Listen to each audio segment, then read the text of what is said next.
17 मार्च को मुंबई के शिवाजी पार्क में विपक्षी गठबंधन यानी कि इंडिया गठबंधन की एक बड़ी रैली हुई। इसे भारत जोड़ो न्याय यात्रा जो राहुल गांधी निकाल रहे थे उसकी समापन रैली भी कहा जा सकता है। इसमें तमाम विपक्ष के बड़े नेता पहुंचे, बीजेपी छोड़ो का नारा दिया और तमाम कैंपेन लॉन्च किए, बीजेपी के खिलाफ स्ट्रेटजी बनाई। तो आज आपको हम बताने वाले हैं कि क्या कुछ इस रैली में हुआ, साथ ही क्या है वो ट्रिपल ई फॉर्मूला जिसके जरिए बीजेपी या नरेंद्र मोदी के खिलाफ अपना आंदोलन तैयार करेगा विपक्ष।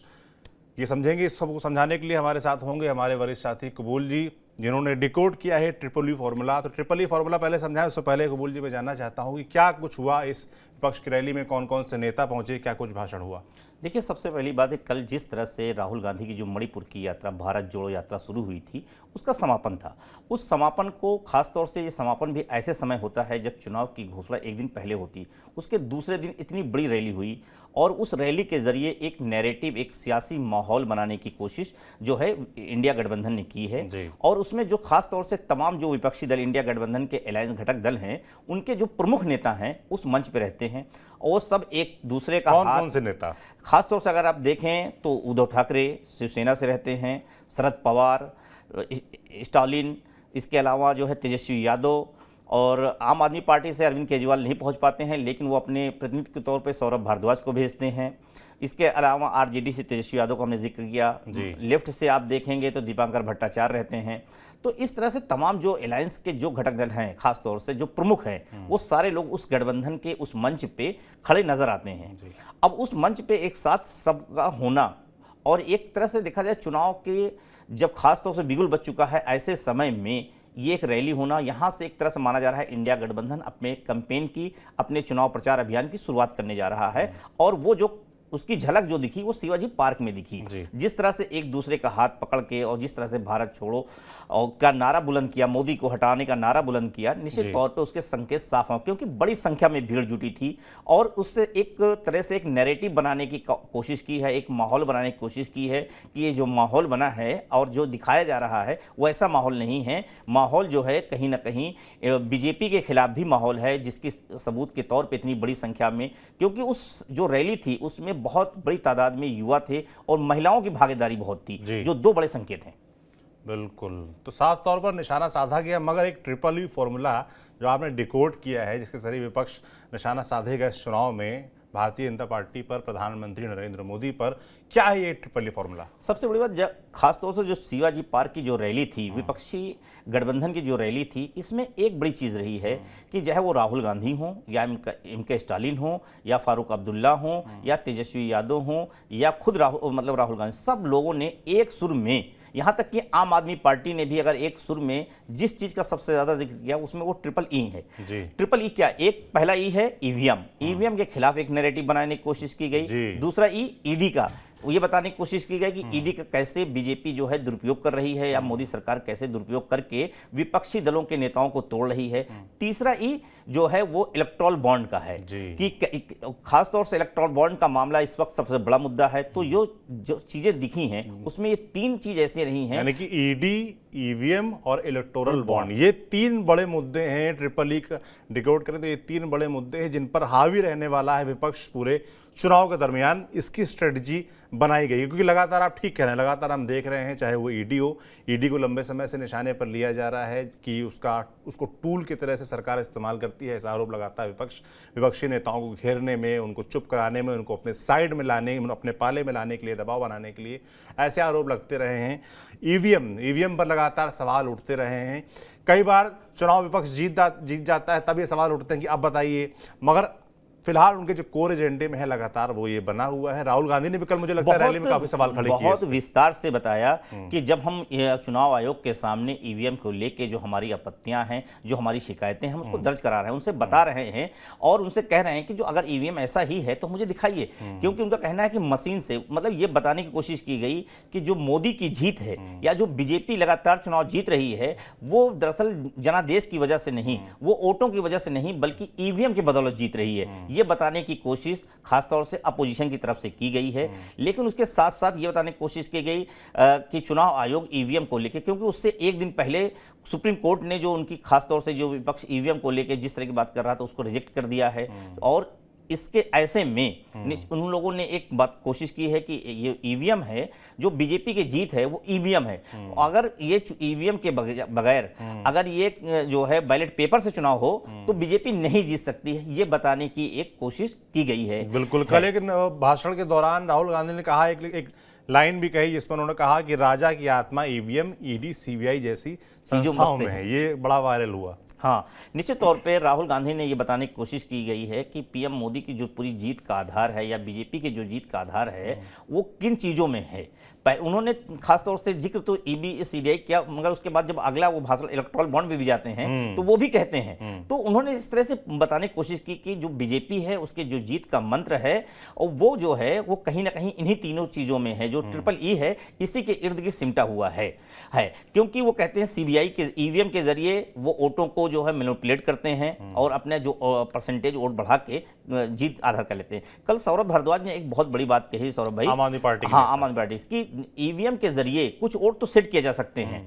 मान लिया वो 10% वोट एक्स्ट्रा सेट कर लेते हैं तो ऐसे में हमें क्या करना चाहिए, हमें 20% वोटिंग और ज्यादा करनी चाहिए। अगर हमें इस ईवीएम के भी नैरेटिव को तोड़ना है तो हमें उससे ज्यादा वोटिंग करनी होगी। एक तरह से उन्होंने बताया कि हमें अपने मतदाताओं को ज्यादा से ज्यादा संख्या में बूथ तक ले जाना है और वोट डालना है, ताकि जो ईवीएम का वो है अगर उसकी एक प्लानिंग है तो उसको हम तोड़ सकते हैं। दूसरी बात है कि ईडी के जो बात है, ईडी, सीबीआई और इनकम टैक्स का जो जिक्र किया, उसमें भी राहुल गांधी ने एक बहुत अहम बात कही कि महाराष्ट्र के एक नेता हैं वो कैसे बीजेपी या मोदी सरकार ईवीएम को एक शक्ति के रूप में इस्तेमाल कर रही है।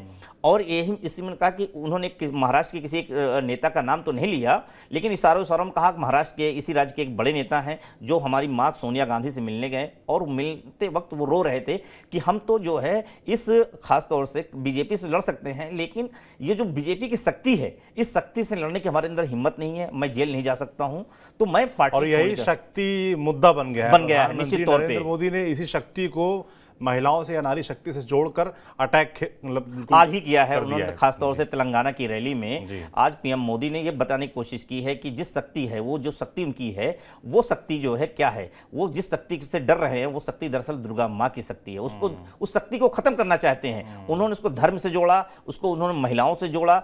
उन्होंने दो तरीके से दांव खेला कि एक तरफ आधी आबादी के साथ जोड़ दिया, क्योंकि नारी शक्ति की हमेशा बात होती है और जो नारी शक्ति जो महिला आरक्षण बिल भी है वो नारी शक्ति वंदन के नाम से है, तो उससे जोड़ा उन्होंने। दूसरी तरफ उसे दुर्गा की शक्ति से जोड़ा, तो हिंदुत्व का भी एजेंडा उस पे कढ़ा, ताकि है जो कांग्रेस ने कल एक नैरेटिव बनाने की कोशिश की, तोड़ने की कोशिश की है। दूसरी चीज यह है कि बीजेपी और मोदी सरकार लगातार ये कहती रही कि भ्रष्टाचार के खिलाफ हमारी जो है जीरो टॉलरेंस नीति है।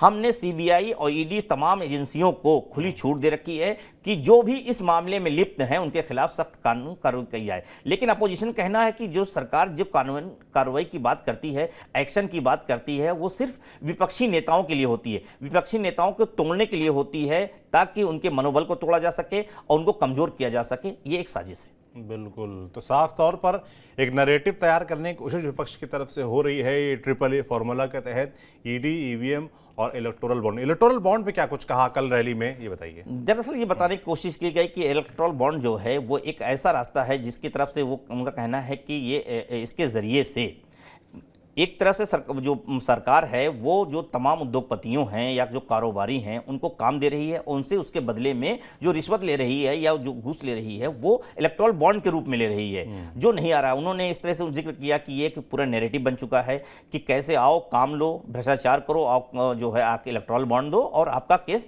खत्म हो जाएगा। दरअसल ये मुद्दा इस समय जो खासतौर इलेक्टोरल बॉन्ड का मुद्दा अभी आया है, अभी सुप्रीम कोर्ट ने दरअसल एसबीआई से, बैंक से कहा कि इसकी डाटा को जारी करे और चुनाव आयोग से कहा इसको आप अपनी वेबसाइट पे लोड करें। 21 तारीख तक का समय दे दिया, एकदम अल्टीमेटम दे दिया सुप्रीम कोर्ट ने एसबीआई को कि आपको सभी जो यूनिक नंबर की बात चल रही है कि वो नहीं दिया गया है, सारी हर जानकारी देनी है, सादी एफिडेविट जारी कर बताना है कि अब कोई भी जानकारी छुपाई नहीं गई है। हाँ, तो दरअसल ये बताने की कोशिश की जा रही है क्योंकि इलेक्टोरल बॉन्ड में जो चंदा ज्यादा आया है निश्चित तौर पे जो भी सत्ता पार्टी होती है, आज बीजेपी है तो आज उसको मिला है, कल अगर कांग्रेस भी होती तो मुझे लगता है इलेक्टोरल बॉन्ड में जो भी सत्ता में होता है उसको ज्यादा मिलता। तो इस वक्त जो सत्ता और राज्यों में हमने देखा कि जिन पार्टियों को बहुत, नंबर 2 पे आप देखें टीएमसी है जी, तो है, तीसरे नंबर पे कांग्रेस है, या फिर चौथे नंबर पे केसीआर की है जो तेलंगाना सरकार। तो BRS, अलग अलग राज्यों में जो खास तौर से इलेक्टोरल बॉन्ड का वो रहा है, जो भी सत्ता में रहा है उसको ज्यादा गया है। तो मुझे लगता है कि अब अपोजिशन को ये एक बड़ा मुद्दा लग रहा है कि क्योंकि ज्यादा पैसा जो है बीजेपी को गया है, तो हम क्यों ना इलेक्टोरल बॉन्ड के बहाने ये बताने की कोशिश करें कि जो इलेक्टोरल बॉन्ड हुआ है इसके पीछे एक बड़ी धांधली हुई है, एक बड़ा नैरेटिव है, एक बड़ी साजिश है, एक भ्रष्टाचार है, और कैसे इसको बीजेपी ने किया। लेकिन ये सारी चीजें, सबसे बड़ी बात है, बीजेपी अपोजिशन ने ट्रिपल ई का इशू तो बनाया, लेकिन क्या ये मतदाताओं के बीच में या ये वोटों में तब्दील हो पाएगा, ये एक बड़ी बात है। क्योंकि पब्लिक को, खास तौर से जो पब्लिक है, वो एक ऐसे मुद्दे हैं जिससे आम पब्लिक से कनेक्ट नहीं हो रहा है। तीनों मुद्दे, चाहे वो भ्रष्टाचार का मामला हो या ये जो है खासतौर इलेक्टोरल बॉन्ड का मामला हो, ये एक ऐसे मुद्दे हैं जिससे जनता से कनेक्शन नहीं, जो सीधा जनता से सरोकार नहीं है। तो पहली चीज ये। अब ये बात है कि निश्चित तौर पे बहुत सारी चीजें हैं, जनता के पैसे हैं, ये तमाम चीजें हो सकती हैं, लेकिन जो भारतीय राजनीति है उसमें आप देखेंगे तो ये बहुत ज्यादा इलेक्शन में प्रभावित नहीं होती, जो अक्सर हमने देखा अभी तक कि नहीं होती हैं। तो वहां पर यह बात होती है कि जनता, सरकार ने जनता के लिए क्या काम किया है। तो भले ही अपोजिशन ने कल जो ट्रिपल ई का फार्मूला बनाया हो, और ये मुझे लगता है चुनाव में भी हर जगह चर्चा करने को, देखने को मिल सकता है। राहुल गांधी तमाम अपनी रैलियों में इस तरह की बातें करते रहे हैं, और अपोजिशन के नेता खासतौर से जिस दिन से इलेक्टोरल बॉन्ड का मामला आया है या ईडी कार्रवाई, इसको लेके भी अलग अलग प्लेटफॉर्म पे अपोजिशन उठाता रहा है। लेकिन इससे कितना जो है माहौल क्रिएट होगा, कितना जनता के बीच में जाएगा, क्या जनता इन मुद्दों को स्वीकार करेगी, क्योंकि इसके बरकस जो बीजेपी भी एक नैरेटिव खड़ा कर रही है। क्योंकि उनका बीजेपी का कहना है या मोदी सरकार का कहना है, प्रधानमंत्री मोदी खुद कहते हैं कि ये जो खास तौर से आज अपोजिशन घबराया हुआ है, एकजुट हुआ है, क्योंकि ये तमाम ऐसे लोग हैं जो परिवारवादी हैं या भ्रष्टाचार के मामले इनके ऊपर हैं, तो ये उससे बचने के लिए एक जगह पर इकट्ठा हुए हैं। बिल्कुल, सबका अपना अपना नैरेटिव है। चुनाव की घोषणा, लोकसभा चुनाव की घोषणा हो चुकी है। 16 मार्च को चुनाव आयोग आया सामने और उसने तारीखें बता दी हैं। 19 अप्रैल से शुरू होगा, 7 चरणों में चुनाव होंगे, और 4 जून को फैसला आ जाएगा इस देश के सामने कि देश की अगली सरकार या देश कौन चलाने वाला है। और उसी दिन ये तय होगा ये जो ट्रिपल ई फॉर्मूला है या उसके बरक्स जो एनडीए यानी कि बीजेपी कह रही है उस पर या किस पर जनता ने ज़्यादा विश्वास किया। नतीजे साफ तौर पर चीज़ें साफ कर देंगे। बाकी राजनीति से, चुनाव से जुड़ी जो भी ऐसे अपडेट्स, जो भी जानकारियां आएंगी, हम आप तक पहुंचाते रहेंगे। आप देखते रहिए TV9 डिजिटल। शुक्रिया।